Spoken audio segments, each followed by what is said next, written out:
Oh, egg on my face. I've had a long day at work. This is the difference between me casting ESL on Sunday and then trying to do a 4v4 cast on a Monday after work. Okay, right, without further Monday. ado, this is the second game of G.Dot's 4v4 Invitational Tournament between RtN and SOE. You've got SOE as the allies in the north versus RtN, the Axis, in the south. In the first game, RtN took it, only losing 40 victory points, and it's a best of 2 with victory points in case of a draw reigning supreme. We're at 1 minute 30 due to a little bit of a cock-up from me, and without further ado, 3, 2, 1 on pause. And now, G-Dot, tell us what you see, my good man. Alright, so we have a good start. Axis players have really pushed up far. They're going to try and get in some of these garrisons on the left-hand side. Very nice to see by, it looks like Momo for show. He's denying the fuel instead of going for the cutoff. Now on the right-hand side, we've got obviously the Kubel here for Siez, supporting with his Sturms, pushing back rear echelons. SOE's going to have to hold victory points. It's going to be key for them. They're going to have to push up far. They're going to have to be relentless. Let's see if they could do it. 460, I think, was the tick mark they had off of last game. So they're going to have to beat RtN's 460 to advance. Good news on the textures front. I still have pink vehicles. I've just got transparent buildings now. They're not pink, they are transparent. It's very nice to see. Good glitch. Yeah. Here we go. So we've got Siberian pushing quite far into the center. He knows how important victory points are against allies, having seen his own faction win so heavily in the first game. Yeah, so it's pretty interesting to see Momo show. Momo was able to take the fuel from him. He lost that building to Red Terror. He let the Brits get in there. If he was able to hold that building, it could have spelled disaster for the Allies. And there you go, his Stern Pioneer getting pushed away by Red Terror, as G-Dot very well pointed out. What else do you see on the east there, G-Dot? On the eastern side, we see Blackstorm is doing his thing with the Maxim spam. We saw this last game, Maxim spam. Every game mode, this will be the bane of your existence if you play against it as Axis. It's hard to get these things out. They're 6-man squads. They rotate quick. They have great suppression and garrison. As Axis, you don't have a lot of options, especially OKW. You want to see mortar half tracks, LEIGs, and Stukas really to push them off the field. Not going to be an easy task by any means, though. There we go, and we've already got one of the Brit players in the north. I believe that's Red Terror with his armoured cars available, having chosen Hammer, of course. I mean, a 4v4, I would have expected some people to go Anvil to get the Bofors, but no, most people are making use of that very aggressive AEC, seemingly, as Brits. Yeah, rightfully so. I think that's the right move. You can't be complacent, especially as allies. So although the Beaufort is great at locking down a sector, it'd be a little too early to see one. See what you're saying there, Greg. Very good point indeed. Here's the Black Storm's support weapon units. His Maxim is mortar getting pushed by Grenadiers, Kubelwagens and Volks Grenadiers.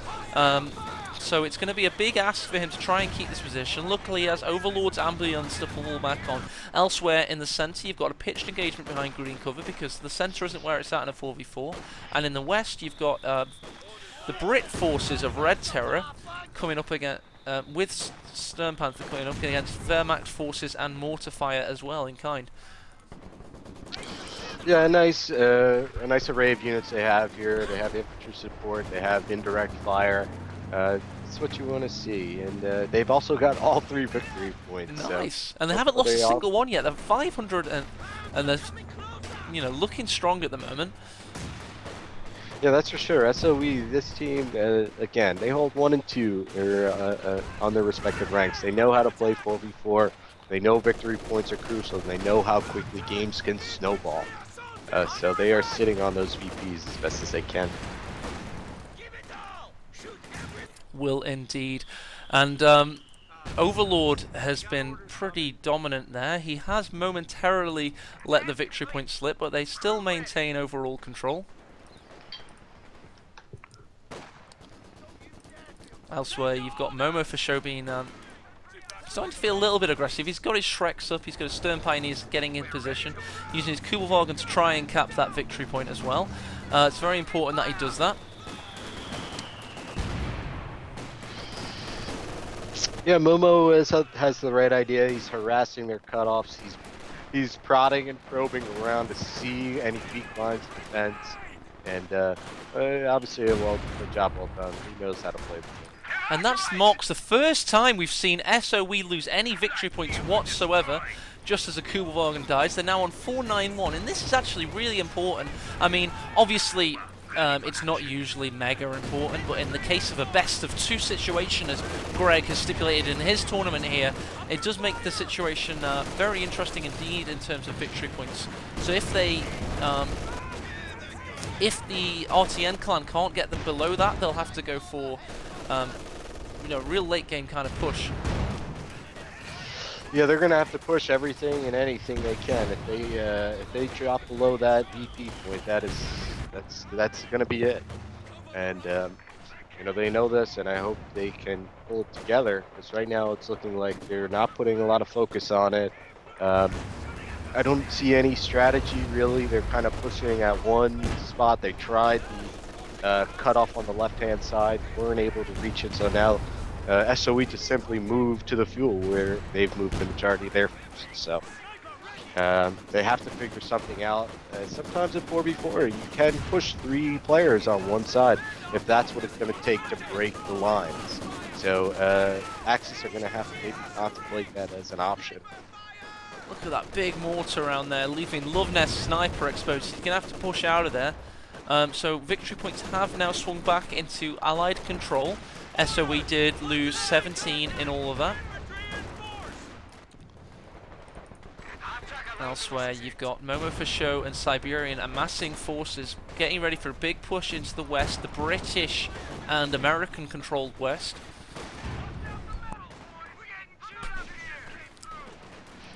Yeah, they have a nice hold. They're holding all those buildings. They're just letting the Axis players push into them, which is a smart thing to do. There's no need for them to push up right here.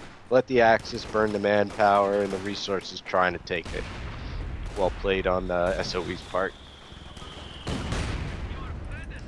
Well played indeed, and here we go. We've got a big mass of forces here. It's a very strong position that the British are presenting. Momo for Show has a Puma. You've also got Siberian with his half-track. Vet 2 now on that mortar. And Flamethrower Pioneer is also pushing in. So this could be a chance to try and claim the west. Elsewhere, however, you'll notice that Overlord has managed to make a big schism into RtN territory, cutting them off entirely. Here comes the first rocket artillery fire of the game, though, and it comes from this big walking Stuka barrage, nearly wiping a rifleman squad there. Oh yeah, excellent choice by Ciez. Rushing the Stuka Savus on this map, a lot of buildings, a lot of garrisons. Well played, that's the way to do it. Also interesting to see Momo went for the Puma, the right call, but did he bite up more than he could chew on the left side? It looks like he did. He built the Puma to deal with some of the light vehicles, but just got out, a little unlucky and ends up losing it. Not good as Axis. No, you want to keep that Puma alive. Also a nice unit for Blackstorm is this M5 quad mount with such an amount of AT, well microed AT from players such as Loveness. It's going to be difficult to keep that M5 alive. Here we go, we've got a big push from the Loveness, the Axis player, to try and maintain control of this eastern victory point. He's probably done the best job out of any of the RtN players and trying to keep his victory point alive. Yeah, Loveness, I've never seen Loveness really play 4v4. He did not play for them, I don't think, in 4v4 as during the League of Heroes tournament, but he's done pretty well. A nice build, he's got a good balance of infantry, indirect, crowd control. He's got everything you need. Just like to see some vehicles getting out pretty soon. And Festive Long John's there with the nice comment saying this zoom out makes 4v4 actually castable. I do agree. We'll be making a guide on how to do this, what not to do, how to. I've got a list of things to make this actually workable in terms of technical and actual casting sense. So I'll be making a guide very shortly. Here we go, a big push from Siberian. He's got good backup from his good compadre Momo for Show. He's making a big push for this western victory point and fuel point, but in kind you've got Stern Panther noticing the danger of that. He's sending the Stewart. He's also got the Red Terror's AEC pushing in. Ooh, a little bit of a mistake too by Momo there on the victory point. Wasn't paying attention while building cover and ended up losing his Volks Grenadiers off the track. So that's kind of tough. That will be tough. And he gave it to a cat. No, did he? No, I don't think they paid. Is that the bazooka they've got? It looks like a Shrek, you know. That's weird. Yeah, I think it's just a bazooka, fortunately for him. Okay. That would have only added insult to injury. That'd be so funny. I've never seen that happen. That would have been really weird. Anyway, I don't think that didn't happen. But anyway, we've got the M5 still doing work, trying to keep this, and they could be taking out this Grenadier. Yeah, Grenadier goes down in the east. In the centre, you've got another push from Stern Pioneer, so CS this time. Dying to pack howitzer fire. Tough break, not a lot you can do. Pack Howie and RNG were on their side here. As Stukas comes down, takes out the Pack Howie. Thankfully, that indirect fire is really putting a hurt on them. Putting a lot of hurt on them indeed, and we've got a big engagement here. This is Red Terror trying his hardest to stop this victory point falling into Axis control. He's done a good job of it as well. In total, they've still just lost 17 victory points, and it's going to stay that way whilst this victory point's neutralised. The Rangers are going to help with that a lot. Very good unit, the Ranger, but you have to try and keep it light because they're so damn expensive. Yeah, they are. They're such a good unit, though, and with the Thompson upgrade, Momo's going to have to get out of there as quickly as possible, as he does. The Axis have just ticked under 300, so time is not on their side. They're going to have to formulate a plan. They're going to have to figure out, are we going to push on the center and the right, or the center on the left? Did you see Right that now pack howitzer shot on the right, the left then? Oh my god, that is ridiculous. You've got a lot of indirect fire reigning supreme, seemingly, G-Dot. Yeah, a lot of indirect fire for a lot of units on the field. So again, most players have maintained a pretty balanced build order. It's not like anyone's gone crazy with 10 borders. Nice balance, but the indirect fire has been a big part of Code 2 now. So they're really just getting on with the times. There you go, and one person in chat's pointing out, don't you guys watch Champions League football? For people in Europe, they'll know exactly what I mean. It's a two-leg system where it's away goals win. This is very much similar here for G-Dot. Some of the biggest soccer matches in the world are played over a two-leg system. So people can understand this if they're in Europe, I guess. They get what you're going for here. Big Stuka Versus barrage comes in, tries to wipe the church. Doesn't actually hit much. That was probably too much hype for what it was. Yeah, he didn't really connect there, unfortunately. But again, I'm looking at strategy from that perspective. I'd like to see RtN focus either on the middle and the right, or the middle and the left. Right now, they're throwing a little at the Allies' fuel, a little in the middle, and a little on the right.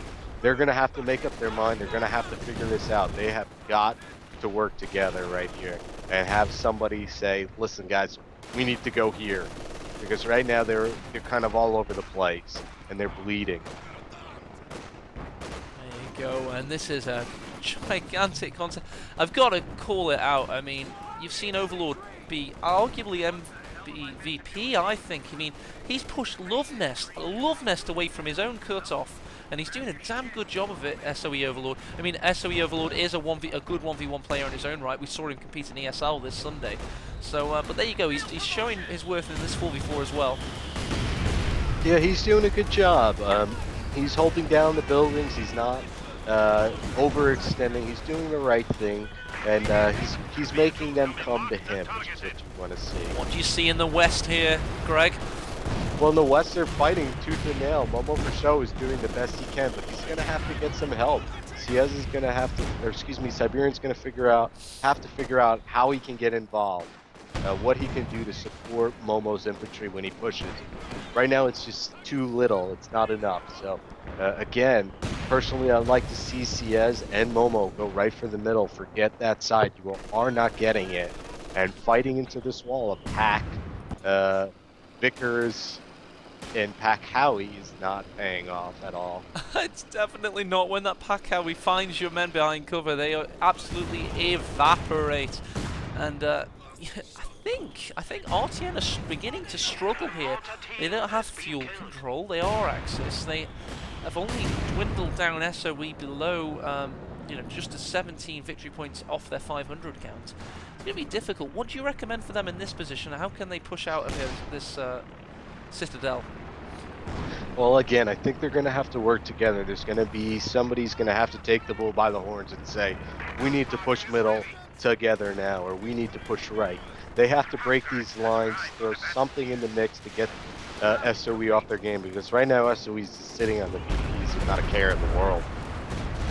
Oh, this time the Stuka was on point. Yes, he has elected to go with double Stukas and an LEIG, so he's got a lot of indirect. He doesn't have a lot of infantry. He's going to be relying a lot on Loveness now to pick up the slack as far as his infantry is concerned. Very good analysis from you there, Greg. And this is Loveness really showing his worth there with the pack fire, obtaining Veterancy 2. So he might have an opportunity to actually push for this currently unguarded victory point. And I'd advise he would do that because they currently have a triple cap against them, falling down to 125. Elsewhere in the centre, I've noticed that Moofisho is starting to get really aggressive with his Jaeger light infantry. He's got Panzer IV and an Ostwind, with his Siberian ally pushing in with him. Yeah, Momo knows what's up. He knows he has to get these VPs out of the clutches of the allied players. He's trying everything possible. It looks like now they decided to shift over. But is it too little, too late? It may have been, may have taken them too long for them to come over here and put the focus on the middle rather than trying to take it from the allies. They've got to try and get the win here. The Panzer IV just died. They've got to try and get the win here because it doesn't look like... well, they've got to try and win overall with late game armor. They cannot afford their VPs to dwindle because it doesn't look like they're going to be able to get them below their count from when they won as allies. So they've got to try and get towards the late game and make their late armor count. That's the way I see it for Axis right now. Yeah, I think you're absolutely right, Matt. They got to take it away from them. They got to get their late game armor on the field. But right now the allies are relentless. SOE knows how to play. They push them back, and it's going to take a miracle for the Axis players to figure this out.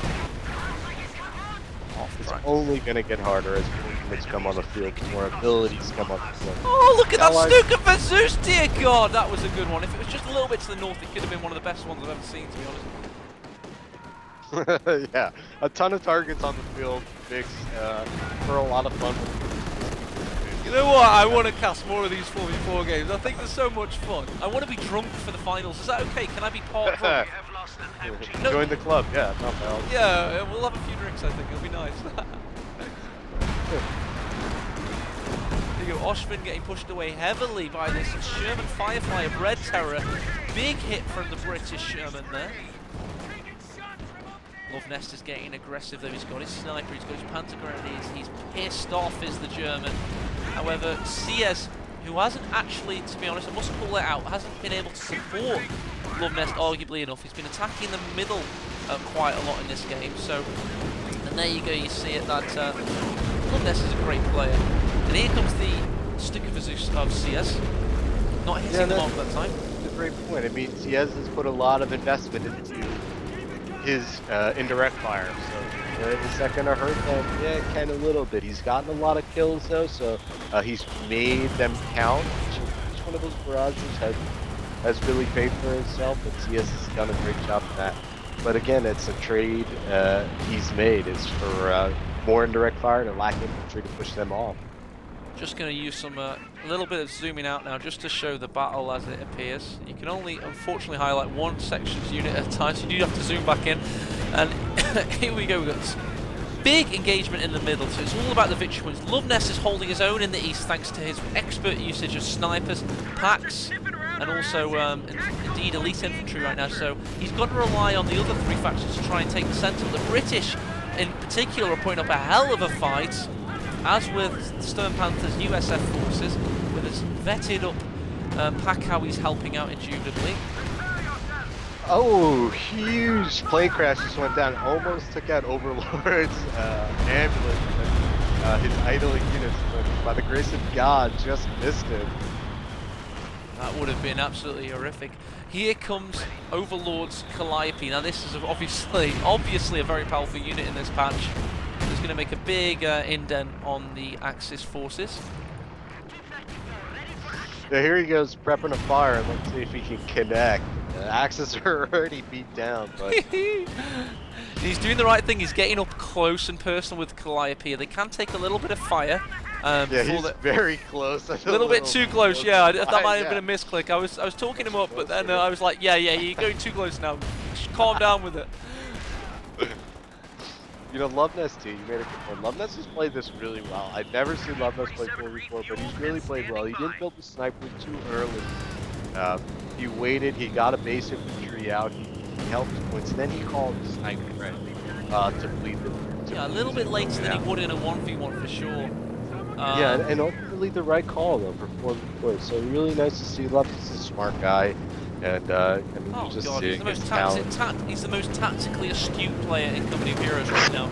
That goes without question. Oh, here comes the big pink Pershing of Stern Panther. This flamboyant tank is out for vengeance, having heard one of the other tanks say something bitchy behind its back. You can guess that it's got a glitchy skin there, I guess, Greg. Alright. Working in symbiosis with Red Terrors. Oh, another big barrage there. Yeah, you know, you could see the skill of SOE. They know what to do. They're keeping a Firefly and a Sherman and a Centaur on top of each other. As Axis really... what are you going to do against that? Exactly.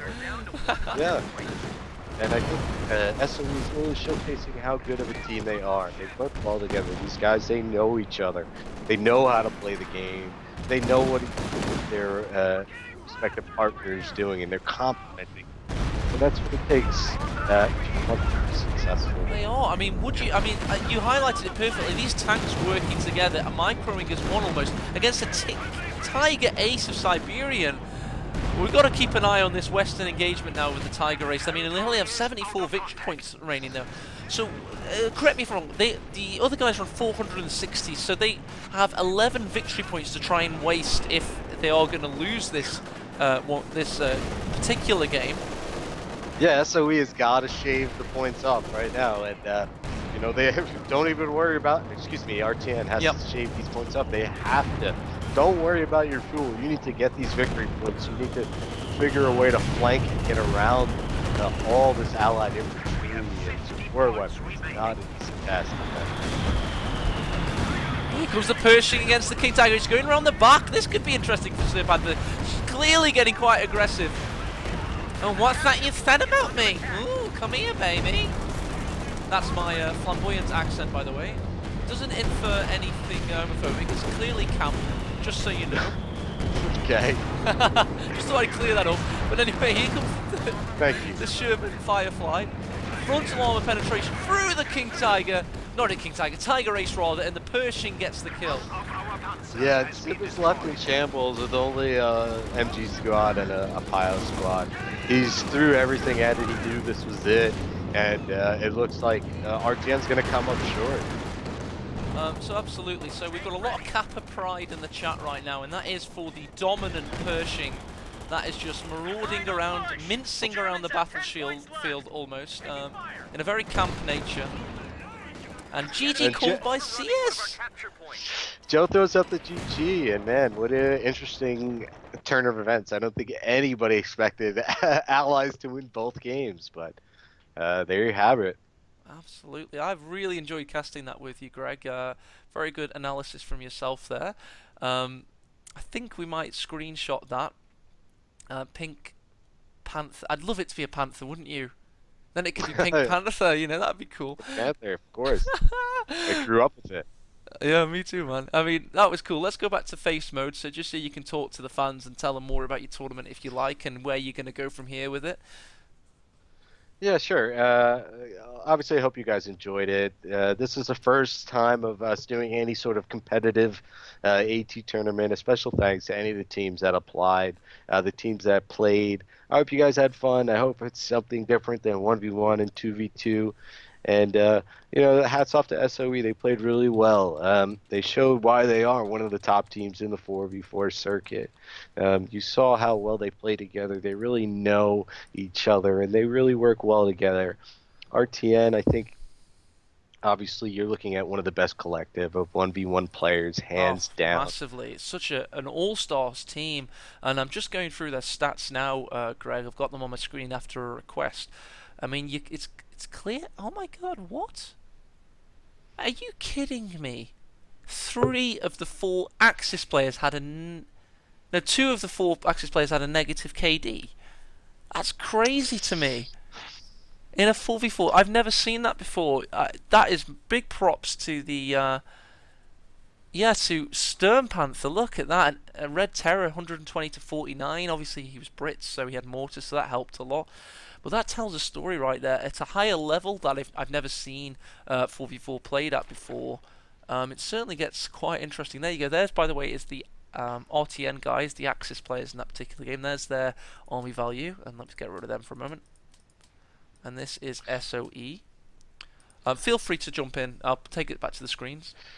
Yeah, no, it's really interesting to see, honestly. I mean, we think of 4v4 and we think Axis dominate across the board. 4v4, come on, allies have no chance. But, I mean, when you see high level players having these tools in their hands and what they can do with it, it should really be eye opening. I hope it is eye opening to a lot of the guys that play 4v4 casually. Don't be so hung up on balance, guys. Trust me, you can win as allies.